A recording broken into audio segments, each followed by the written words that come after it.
So in this video we'll be looking at areas of triangles and common quadrilaterals, and we'll also be looking at how to solve reverse questions where you're given the area and you need to find out what a missing length is. Now there will be a copy of a formula sheet with all the formulas of all these shapes available for you to download in the description below. Now before we get started, let's just have a quick refresh on what the area actually is. Now the area is the number of squares that fit inside a two-dimensional shape, and we measure area by using squared length units. So for example, if we're measuring the lengths and sides in millimeters, then the area will be measured in millimeters squared. If we're measured in centimeters, it'll be centimeters squared, meters squared, etc. Now there are some common shapes that you're going to be expected to find the area of, and these shapes will include triangles, squares, rectangles, parallelograms, rhombuses, kites and trapeziums. Now other shapes that you may get asked are going to be circles, and that could be full circles, semicircles, quarter circles and even sectors. And you might get a combination of, let's say, pentagons, where you would use some form of information from, let's say, working out the area of a triangle and multiplying that by the number of triangles you can see inside that shape if it is a regular shape. Now before finding the area of any shape, the most important thing for you to check first is to make sure that all the lengths are in the same unit. So for example, if you've got a couple of measurements of the dimensions of a particular shape that's measured in centimeters and one's measured in millimeters or one's measured in meters, then you need to make sure that they're all in the same unit. Now which unit do you choose? Well, that will be an indication of reading the question carefully in case they are specifying that they want the area measured in centimeters squared or meters squared, or maybe looking at the little answer space. It may give the units already mentioned, but if there's no mention at all, then you can obviously choose which units to take from. Now if you've got multiple dimensions that you're working from, so for example there's the lengths and the widths, then you can choose which one's going to be easier for you to convert. So is it easier for you to convert millimeters and centimeters, or centimeters to millimeters, or centimeters to meters and meters to centimeters? That's entirely up to you, but I really would specify that if you've got three lengths that you need to multiply to work out the area, or should I say work with, then, and two of them are in centimeters and one of them is meters, then it makes clear sense for you to convert that one so that it's the same as all the others rather than converting two of the lengths. So let's start by having a look at the formula. So again, here what we've got is a triangle. Now to work out the area of a triangle, then we only need two dimensions, one of them being the base and the other being the height. Now the base is going to be the length of one of the sides, so the height needs to be just that. It needs to be the height. And remember that the height is not always another side of the triangle. So it has to be what we call the perpendicular height. So it needs to be the height of the triangle from where you draw from the line that you're using. It makes a right angle, and that would therefore be the height. Now to work out the area of a triangle, it's going to be the base times the height divided by 2, or an alternative formula is a half times the base times the height, which is exactly the same. It's exactly the same as dividing by 2 is the same as multiplying by a half. They would give you the same answers. Now one thing that you may get asked for more complicated questions is for you where they give you the area of a triangle and you need to work out either the height or the base. Now if that is the case, then you can use these two formulas that I'm going to highlight on the screen at the moment. So the height is equal to the area times 2, and then that answer divided by the base, and the base is equal to the area times 2, and then that answer divided by the height. Now in terms of learning these formulas, I personally wouldn't, but if you're not that confident in working with solving equations and using algebra, then maybe this is something that you may want to add, and if you've got time, revise them. If not, it's not essential. But these formulas can all be derived by rearranging the main formula, which is area equals base times height divided by 2. Let's have a look at our next shape. So our next shape is a square. So again, to work out the area of a square, then we can use one of two formulas. Now to work out the area of a square, now what's special about a square is that the sides are exactly the same length. So here to work out the area, it's the side times the side, or we could just do the side squared. And again, if you're working with a reverse question and you're given the area and you want to work out what the length of a side of a square is going to be, then to work out the length, all we need to do is do the opposite of squaring, which is to square root. So there would be our reverse question formula. Now when working with rectangles, the main formula is that the area is equal to the height times the base. Now it doesn't really matter which one is the height or which one is the base, or it's also called as sometimes the height and the length, or the length and the width, it doesn't really matter what the two sides are, but basically it's the two different dimensions of, or perpendicular dimensions of the rectangle, then multiplied together will give you the area. Now, like I said, in some reverse questions where you're given the area and you need to work out what one of the lengths are, then you can use these two formulas. And again, those two formulas you can learn, but basically what they are is just a rearrangement of the original formula, which I've just highlighted there in red. So moving on to our next formula, which is looking at parallelograms. Now, with a parallelogram, it's important that although the area is very, very similar to a rectangle, and one way of remembering this is the fact that a parallelogram is just like a wonky rectangle, so the formula is going to be the same. But the most important thing is the height. Now, it is the height of the parallelogram that's used and not the length of the slanted side. So it is the what we call the perpendicular height, not what this length here is going to be. So make sure that you always make sure that you're using the height and not the length of that slanted side. Where you would use that slanted side, where it may be given, is if you're working at the perimeter of the shape. Now, if you're working at the perimeter, then you're not necessarily going to need the height, but you will need what the length of that slanted side is going to be. And like I said before, that if you were given a reverse question where you wanted to work out the base or the height, then all we then need to do is just divide the area by the other side that we know the length of. So here the height is going to be equal to the area divided by the base, and the base is equal to the area divided by the height. Now, when moving on to a rhombus or a kite, the formula, thankfully, is going to be exactly the same. So to work out the area of a rhombus or a kite, all we need to do is do the length times the height divided by 2.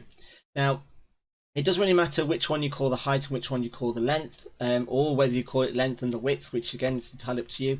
But the key thing to remember is that it is the two lengths that you need are the perpendicular diagonals of that shape. So whatever it's going to be, it's these two lengths here that we're going to use, and then we multiply those two lengths together, divide it by 2, and we've got our answer.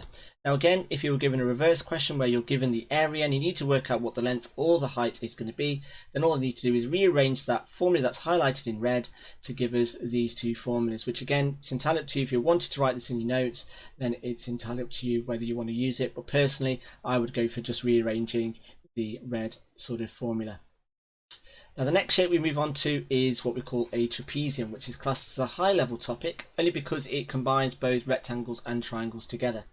Now, for this, the most important thing is that A and B are the two parallel lines. So in a trapezium, it's going to either look like one of these three particular shapes. So my parallel lines are here. Let's just use the arrows to identify this. On the second diagram, it's here, and on the third diagram, it is here. Now, A and B are those two lengths, and H is the height, not the length of the slanted side, which is also important that you do recognize. Now, the only time you'd be using the slanted side is if you're working at the perimeter, but again, it's the height that you're going to need. Now, for high level questions, the height may not be given, but the slanted side may be. So for example, let's say this was 6 and we need to work out what the height is. Then what you then have to do is use Pythagoras to work that out. If you have absolutely no idea what I'm talking about, then do not worry. There is a video that covers that particular topic. So the most important thing is to work out the area of a trapezium. It's this formula that we need to use. Now again, if you are given a reverse question where you're given the area and you need to work out what the A, B or H is going to equal, then we can use one of these three formulas depending on which one it is you're wanting to find. Now note that A and B are both using the same formula, but just using the different, you subtract it from a different value. But all of these values are rearrangements of this main formula of the area of a trapezium. So let's have a look at working through these examples. So in these 4 examples that we've got on the screen, all we're asked to do is find the area of each of these shapes. So what I'm going to do is use the formulas that I've used previously in the video. So for number 1, which I'll just label as number 1, we can see we've got a square. So to work out the area of a square, all I need to do is multiply the two lengths together, which is going to be 6 times 6. Or what I could have done is just done 6 squared on my calculator, which gives me an answer of 36. Now, because the lengths are measured in centimeters, then the area is going to be measured in centimeter squared. So that's my first one done. Now with question 2, again, the first thing I want to check is make sure I can see I've got rectangle, is I want to make sure that both the lengths are in the same units. Now as you can see here, I've got meters, here I've got centimeters, so I need to convert one of them. Now personally speaking, I'm going to change, now if you're happy to work with decimals, I'm going to change this to 4.5 meters, or what I could have done is change this to 1600 centimeters. Now again, it's entirely up to you which one you prefer to work with. So if you're going to work with centimeters, you need to multiply those two numbers together. If you're going to work in meters, then I need to multiply those two numbers together. So the area working in meters is going to be 16 times 4.5, which if I do that on my calculator gives me an answer of 16 times 4.5 gives me an answer of 72, and that's 72 meter squared. Now if I was working in centimeters, then the answer what I'd do is I'd have 1600 multiplied by 450, which is going to give me a big number, which is why maybe working in meters will be a lot nicer, and that gives me 720,000 centimeter squared, and there would be my answer for question 2. Now it doesn't really matter which one of those two you give. If a question specifies to give your answer in terms of centimeter squared, then you'd have to give 720,000.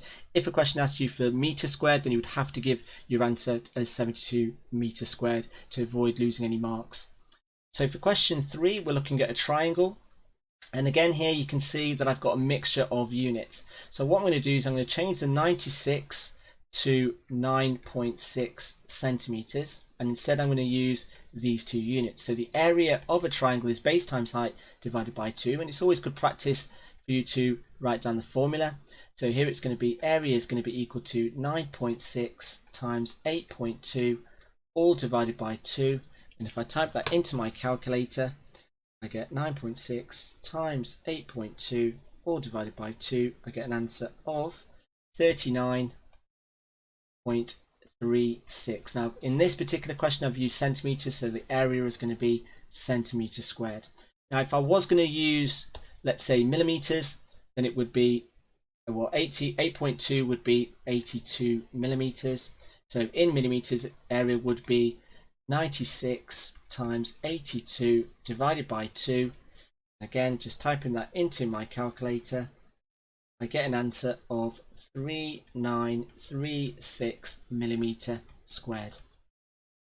Then moving on to question 4. So again here we're looking at parallelogram. Now with a parallelogram, the area of a parallelogram is the height times the base, and there we go. Now for this, what I need to do is work out the height. Now the height of this particular question is the 4, not the 5, so I can cancel that 5 out. So the two lengths I need are the 6.35 meters and the 4 meters. So here the area is going to be 6.35 times by 4 equals, so 6.35 times 4 gives me an answer of 25.4, and that's going to be a meter squared. Now again, one reason you may ask is why have they given me the 5? Well, I may use the 5 to work out the perimeter, and it's also there to test your understanding and remembrance of the formula, in which the formula for a parallelogram is the height times the base. It's basically like a wonky rectangle. That's a good way of remembering it. So now moving on to our next 3 examples. So here in our 5th question, here we've got a rhombus. So the area of a rhombus is the base times the length divided by 2, or the base times the height, or length times the height, whichever you prefer. So for this, first thing I need to do is make sure that the units are the same, which they are. So here I've just got to substitute the numbers in. So I've got 24 times 18 all divided by 2. And again, I'm going to be lazy and you do this on the calculator. And again, if this was non-calculator, all I have to do is just simply do some long division and long multiplication, and that would give me the final answer, which in this case is going to give me 216. Now moving on to our next question. So the first thing we're going to do is establish that this is a trapezium. Now the formula to work out the area of a trapezium is a plus b times h divided by 2. Now first things first, let's just make sure our units are the same. So yes, we've got centimeter each. Now a and b are my 2 parallel sides, which are the 14 and the 6, and I also need the height, which is going to be 5. Now remember that we don't use the slanted side, it's going to be the height. This length here is what we need, not this one. So substituting numbers in, which I can do. Here I've got 6 plus 14 times by 5 divided by 2. Now again, this may or may not appear on the calculator or non-calculator paper. So it's important that if it is non-calculator, you just need to do the maths. But if not, you can just plug that straight into your calculator, making use of the brackets and the fraction that you have got. So here I could do it in my head. So I've got 6 plus 14, which is 20, times 5, which is 100. So I've got 100 divided by 2, which gives me 50. And that's going to be centimetres squared. And there is my final answer. Then looking at question 7, which I'm now going to label. So again, here we've got another trapezium.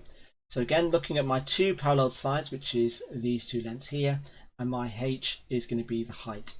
Now, which doesn't seem like the height, but it is. Again, if this is one parallel side and this is another, then you kind of need to rotate the shape so it looks like this, and that there would be my h. Now, one thing I do notice in this is the fact that we've got a different unit. So here we've got these two which are in meters and this one which is in centimeters. Now it makes more sense for me to convert the only one that's in centimeters into meters. So if I change that to 3.2 meters, then all of my measurements or dimensions I need to work out the area are all in meters. So A equals, it's going to be little a plus b times h divided by 2. So the area is going to be 6.3 plus 2.3 multiplied by 3.2, all divided by 2. And again, if I type that all into my calculator exactly how it's written, using brackets, using the fraction button if you've got one.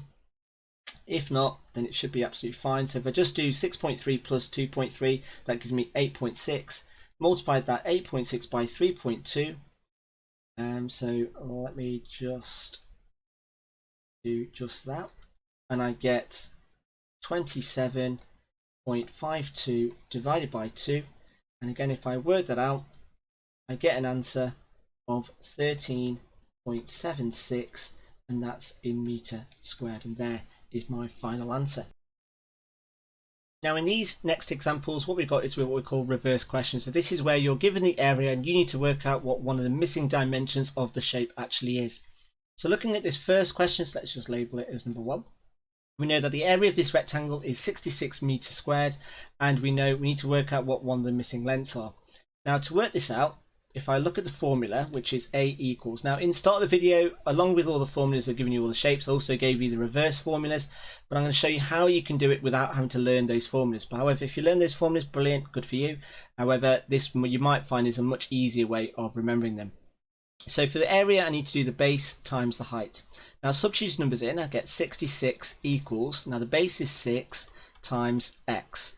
Now here I want to get x by itself, so I need to get rid of the 6. So the opposite of multiplying by 6 is to divide by 6, in which I get an answer of 11. So here x equals, and it's going to be 11 meters, and there is my final answer. Looking at question 2. Again, here I've got the area of this square is 231.04 centimeters squared. I need to work out one of the missing lengths are. Now here the area of a square is the side squared. So the opposite of squaring is to square root. So if I square root the area, I will end up with the side.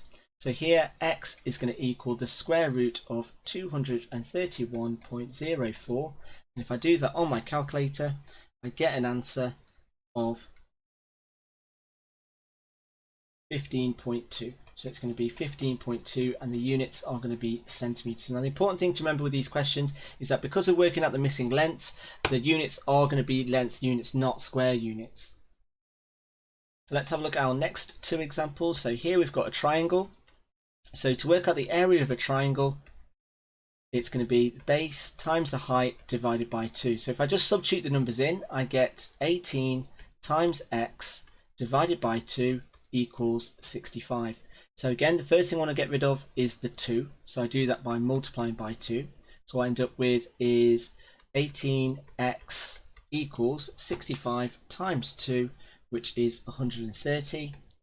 And then I want to get x by itself, so I need to get rid of the 18. So I do that by dividing by 18, and I get x equals 130 divided by 18, which is 7.2 recurring, and that's going to be in centimetres.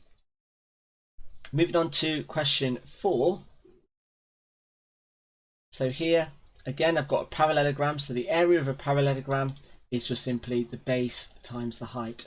So to work out the area of this, substituting these numbers in, I've got that 2.3 equals, now again we need to be careful with this particular question because that as my area is in meters squared, I need to make sure that all these lengths are also going to be in meters. So for this, that's going to be 0.6 meters. So for this, I've got to do 0.6 meters times x. Let me just get rid of that m so it's not confusing between another letter.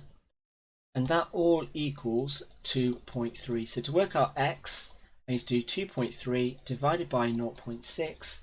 So x equals 2.3 divided by 0.6,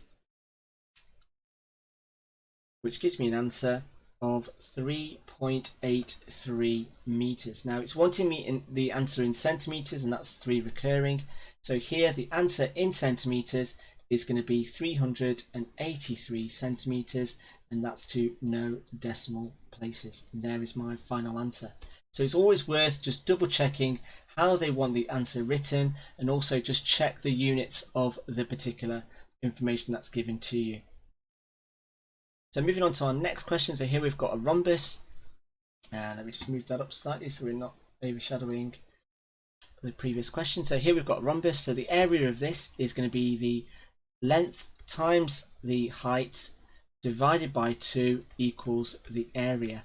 So substituting numbers in, what I've got is I've got 8.5 times x divided by 2 equals 68. So again, I'm trying to get x by itself, so I can multiply by 2. So here I've got 8.5x equals 68 times 2, which gives me 136. And then I need to do opposite of multiplying by 8.5 is to divide by 8.5. So x equals 136 divided by 8.5, which gives me an answer of 16 centimeters, and there is my final answer. Now again, if you wanted to use the reverse formulas, so for example, if I just scroll up back to where we had the rhombus, so here again, depending on which formula you could use, I could use any of those two, and that would tell me what the missing length was going to be. Now, when working with reverse questions of trapeziums, and this is probably the most difficult types of questions of reverse questions of working with area of 2D shapes. Now, to work this out, the first thing we're going to do is find out what it is you're actually trying to find. And you can do that by labeling the diagram. Now here, we've got to label our two parallel sides, which is always a good place to start as our A and B, and the perpendicular height is going to be our H. So looking at these two questions and doing it simultaneously, we've got A, B, and we've got H. So in this first example, what we're going to do is we're going to find out what H is. Now, earlier in the video, I did kind of highlight the formulas to work out A, B, and H in reverse questions, which is entirely up to you if you want to use that. However, I'm going to show you how we can use the actual formula of the area of a trapezium, what's highlighted in green, to answer these types of questions. But if you do remember those reverse question formulas, then obviously you can use that and you should get full marks. Now the first thing we need to do is make sure that the units are the same. So here our area is in centimeters squared and all our lengths are all in centimeters, so that is absolutely fine. Now, a good starting point is to write down the formula. So I've got A plus B times H divided by 2, and that equals the area. And all I'm going to do now is just substitute the numbers in. So I've got A equals 2, B equals 6, and H equals X. So substitute, and capital A equals 32. So from this, if we substitute the numbers in, I've got 2 plus 6 in brackets times by X, all divided by 2, and that equals 32. Well, to start off with, I can simplify this bracket because 2 plus 6 is 8. So what I've got is I've got 8x divided by 2 equals 32.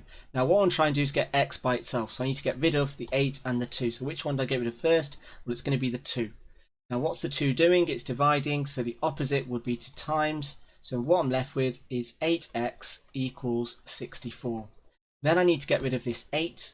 So what's the 8 doing? It's multiplying, so the opposite would be to divide by 8. And so what I'm left with is x equals 8 centimetres, and there is my final answer. Remembering that we're not doing centimetres squared because we're working out a length, not an area. Now moving on to our last example here, so we know that the area is 45 and we've labelled it out already. So here I've got a equals 6, b equals x, and h equals 3, and capital A is 45. And they're all in the same units of metres and metre squared, which is absolutely fine. So substitute the numbers into the formula, and again let's just quickly write down what that formula is. Well, it's a plus b times h divided by 2 equals the area.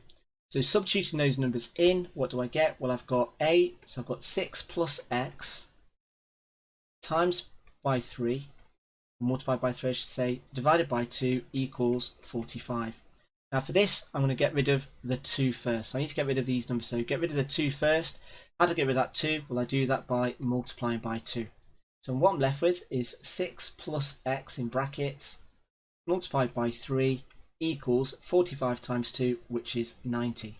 Now the next thing I've then got to get rid of is this times 3. What's the opposite of multiplying by 3? Dividing by 3. So what I've got is I've got 6 plus x equals 90 divided by 3, which is 30. And then all I need to then do is get rid of this 6. Well, what's the 6 doing? It's adding. So the opposite of adding 6 would be to take away 6, give me a final answer of x equals, and it's going to be 24 meters, and there is my final answer. Now we'll put some practice questions along with their answers in the description below for you to practice everything that's covered in this video.